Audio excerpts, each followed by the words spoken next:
Hi viewers. இன்னைக்கு June 15 Mahanadi serial என்னாச்சுன்னு சொல்லி பார்க்கலாம்க்கு முன்னாடி சேனல் சப்ஸ்கிரைப் பண்ணாதவங்க மறக்காம சப்ஸ்கிரைப் பண்ணுங்க. இன்னைக்கு என்ன அப்படின்னு சொல்லி பார்த்தீங்கன்னா, இன்னைக்கு வந்து செம்மையான சீன். ஆனால் ஃபோட்டோஸ் எடுக்க முடியல, சாரி.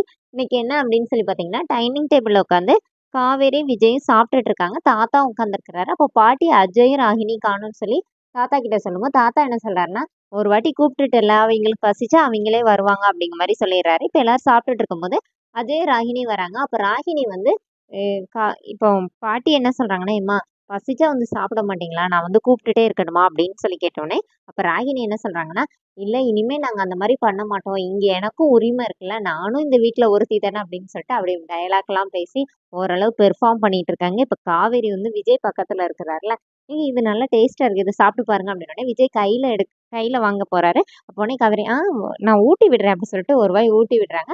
அப்போனே விஜய், ஆமா நல்லா டேஸ்டா இருக்கு, இன்னொரு வாய் கொடு அப்படின்னு சொல்லி கேட்கறாரு. அப்போ காவேரி கொடுக்குறாங்க. இதை பார்த்தோன்னே ராகினி என்ன பண்றாங்க, அஜய்க்கு ஊட்டி விடுறாங்க. இப்போ விஜய் என்ன சொல்றாருன்னா, நாளைக்கு நீ ஆஃபீஸ்க்கு வருவல, இந்த மாதிரி இன்கம் டேக்ஸ் அந்த ஃபைல் உங்ககிட்ட இருக்குல்ல, அதை வந்து ஸ்கேன் பண்ணி ஆடிட்டருக்கு அனுப்பிடணும்னு. இப்போ ராகினி என்ன கேட்குறாங்க, ஏன் அஜய் நீங்கள் நாளைக்கு ஆஃபீஸ் போகும்போது நானும் வரவா அப்படின்னு சொல்லி கேட்கும்போது, சாப்பிட்டுட்டு இருந்த அஜய்க்கு வந்து பொறை ஏறிடுது. அப்புறமா தட்டி விட்டுட்டு நானும் வரவா அப்படின்னு சொல்லி கேட்டோன்னே, இப்போ விஜய் என்ன சொல்றாருன்னா, அஜய் நீயே நாளையிலேருந்து ஆஃபீஸ் வர வேண்டிய அவசியம் இல்லைன்னு நினைக்கணுன்னே, என்னன்னேனோடனே, என்ன அஜய்னோடனே, இல்லைன்னே ஒன்றும் இல்லைன்னு சொல்லிட்டு அஜய் அமைதியாக உட்காந்தோடனே ராகினி டென்ஷன் ஆகி போயிடுறாங்க. இப்போ காவேரிக்கு செம இதாக இருக்காது. அப்போ விஜய் சொல்கிறாங்க, இன்னொரு வாய் கொடு அப்படின்னோடனே இப்போ காவேரி இன்னொரு வாய் ஊட்டி விடுறாங்க. இதெல்லாமே நடந்து முடிஞ்சோடனே ராகினி செம டென்ஷனில் உள்ள போயிடுறாங்க. இப்போ காவேரி வந்து இங்கே வீட்டுக்கு வராங்க. இங்கே வீட்டில் என்ன ஆகுதுன்னா, சாரதா எல்லாருக்கும் சாப்பாடு வச்சு கொடுத்துட்ருக்காங்க. யமுனா மட்டும் ஒரு மாதிரியாவே இருக்காங்க. அப்போ காவேரி உள்ள வந்தோடனே கங்கா கங்கா வந்து இங்க வா நான் ஊட்டி விடுறேன்னு சொல்லிட்டு சாப்பாடு ஊட்டி விடுறாங்க. இப்போ எல்லாருமே யமுனா ஒரு மாதிரியா இருக்கிறத நோட் பண்றாங்க. சாரதா போய் என்னடி பண்ணிட்டு இருக்க அப்படின்னு கேட்டோடனே கங்கா வந்து அந்த மொபைலை புடுங்கிடுறாங்க. புடுங்கி பார்த்தா அதுல நிவினுக்கு நிறைய வாட்டி கால் பண்ண மாதிரி இருக்குது.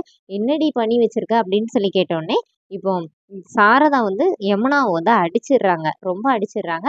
அப்புறமா எல்லாரும் பிடிச்சி இழுத்தோடனே இப்போ குமரன் என்ன சொல்றாருன்னா, இந்த மாதிரி நிவின் வந்து யமுனாவை திட்டிட்டான், அதை சமாதானப்படுத்துறதுக்காக தான் அவன் இந்த மாதிரிலாம் செய்கிறான்னு சொல்லி நடந்த ஃப்ளாஷ்பேக் எல்லாத்தையுமே சொன்னோன்னே, இப்போ சாரதா வந்து காவேரி வாழ்க்கையை நாசாகணும்னு தான் நீ நினச்ச, எப்படிடி இதெல்லாம் மறைச்சிட்டு அமுக்குனி மாதிரி இருந்தனோடனே, இப்போ காவேரி என்ன சொல்கிறாங்கன்னா, அவள் எப்படிமா என் வாழ்க்கையை கெடுக்கணும்னு நினைப்பா, அப்படின்னா நினச்சிருக்க மாட்டா, வீட்டில் எதனாச்சும் பிரச்சனை வரும்னு கூட நினச்சிருக்கலாம்ல, விடுமான்னு சொல்லி சமாதானப்படுத்திடுறாங்க. சமாதானப்படுத்திட்டு காவேரி இங்கே வராங்க. இங்கே என்ன ஆகுதுன்னா, விஜய் வந்து ஊஞ்சலில் உட்காந்து காவேரி ஊட்டி விட்டது, முன்னாடி நடந்த சீன்ஸ் எல்லாம் அப்படியே ஃபீல் பண்ணி யோசிச்சுட்டு இருக்கிறாரு. இப்போ காவேரி வந்து பாஸ் பாஸ்ன்னு சொல்லி கூப்பிட்டு பார்க்குறாங்க. விஜய் பார்க்கவே இல்லைன்னொடனே வந்து குலுக்குறாங்க. என்ன பாஸ் பண்ணிட்டு இருக்கிறீங்க, அப்படியே ஏதோ கனவுல இருந்த மாதிரி இருக்குது. ஓ அவங்கள பத்தி யோசிச்சுட்டு இருக்கீங்களான்னொடனே விஜய் யாருன்னொடனே அதுதான் அப்படின்னு சொல்லிட்டு ஆக்ஷன்லேயே காட்டுறாங்க. வெண்ணிலாவை பத்தி யோசிச்சுட்டு இருக்கீங்களான்னொடனே விஜய் முறைக்கிறாரு. இல்ல இந்த எரிமறையில ஒரு வாட்டி பூ பூத்ததே பெருசு, இதுல ரெண்டாவது வாட்டியா, எதுனாச்சும் லவ் எல்லாம் வந்திருக்க என்ன அப்படின்னா சொல்லுங்க பாஸ், நான் ஹெல்ப் பண்றேன் அப்படிங்கிற மாதிரி காவேரி சொல்லி சிரிச்சிட்டு கிண்டல் பண்ணி சிரிச்சிட்டு இருக்காங்க. அப்புறமா காவேரி வந்து என்ன, விஜய் என்ன கேட்குறாரு, சாப்பிட்டுட்டு அப்படியே வீட்டுக்கு போயிட்டியா, இந்த மாதிரி ராகினியை பற்றின அப்டேட்டை சுட சுட வீட்டில் போய் சொல்ல போனேன். அப்படிதான் பாஸ் போனேன், ஆனால் நீங்களே எனக்கு வந்து ரொம்ப கோஆப்ரேட் பண்ணீங்களா, அதுக்காக உங்களுக்கு தேங்க்ஸ்னோடனே விஜயோட ஃபேஸ் அப்படியே சேஞ்ச் ஆகுது. இப்போ காவேரி என்ன சொல்கிறாங்கன்னா, நானும் உங்கள் ரசிகர் ஆகிட்டேன், உங்களுக்கு சீக்கிரமாக ஒரு ரசிகர் மன்றம் வச்சு அதுக்கு தலைவியாகி அதுக்கு வீக்கான்னு சொல்லி பேர் வைக்கலான்னு இருக்கேன் அப்படிங்கிற மாதிரி காவேரி அவங்க பாட்டுக்கு பேசிகிட்டே இருக்கிறாங்க. விஜய் அப்படியே பார்த்துட்டே இருக்கிறாரு. சரி நான் போய் பெட்டெல்லாம் ரெடி பண்ணுறேன், நீங்கள் வாங்க அப்படின்னு சொல்லிட்டு காவேரி போயிடுறாங்க. அவங்க ரெண்டு பேரோட அந்த கான்வர்சேஷன் வந்து ரொம்ப க்யூட்டாக இருந்துச்சு. அதோடு இன்னொரு எபிசோட் ரன் பண்ணிட்டாங்க. நெக்ஸ்ட் வீக் என்ன அப்படின்னு சொல்லி பார்த்தீங்கன்னா, யமுனாவும் நிவினும் பேசிட்டு இருக்கிறத காவேரி பார்த்து வீட்டில் வந்து கேட்குறாங்க. கங்காக்கா சந்தேகப்படுற மாதிரி, நீ உண்மைக்குமே உங்க ரெண்டு பேருக்குள்ள என்னடி இருக்குது அப்படின்னு சொல்லி கேட்டுட்டு இருக்காங்க. இதை ராகினி ரூம்குள்ள வந்து ஒட்டு கேட்குறாங்க. அதோடு என்னோட எபிசோட் ரன் பண்ணியிருக்காங்க. தேங்க்